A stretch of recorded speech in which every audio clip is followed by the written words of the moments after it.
पाप कर्म। एक गांव के बाहर एक साधु रहता था। वहीं पर वह अपनी पूजा पाठ करता था।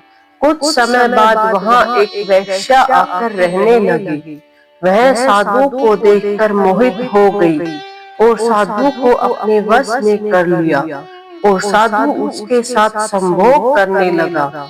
यह सब कुछ देखकर गांव वाले साधु से कहने लगे कि तुम जब ऐसा पाप कर्म करते हो साधु वेश में होकर, तो यह अच्छी बात नहीं है और तुमको बहुत पाप भोगना पड़ेगा।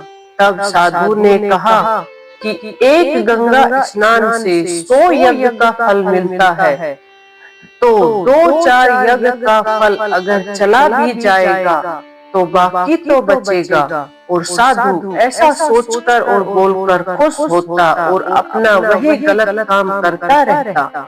एक दिन गंगा मैया ने साधु को सबक सिखाने की सोची और जब साधु नहाने के लिए वहां पर आया, उससे पहले मैया गंगा छोटी बच्ची का रूप लेकर इस घाट पर आ गई, एक सफेद कपड़ा लेकर, और उस सफेद कपड़े को पानी में धोने लगी।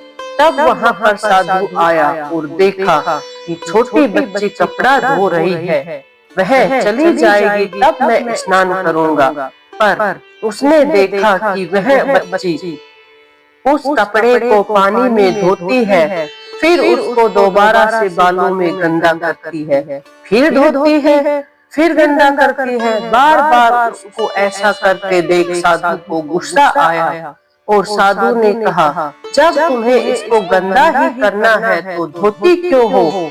तब उसने कहा कि यह बात आप भी अपने ऊपर सोच कर देखिए, जब आपको पाप कर्म करना ही है तो फिर यहाँ पर गंगा स्नान क्यों करने आते हो?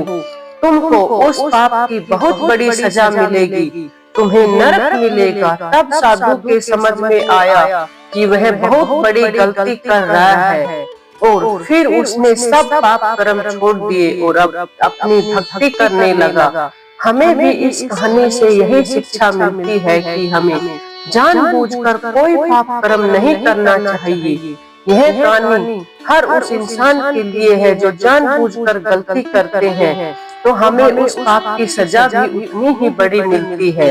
यह हमारे शास्त्रों में भी कहा गया है कि जानबूझकर हमको कुछ गलत नहीं करना चाहिए। किसी भी इंसान को लगता है कि वह पाप कर्म करेगा और गंगा में स्नान करेगा और वह पाप धुल जाएगा, नहीं, उसको और बड़ी सजा मिलती है। धन्यवाद।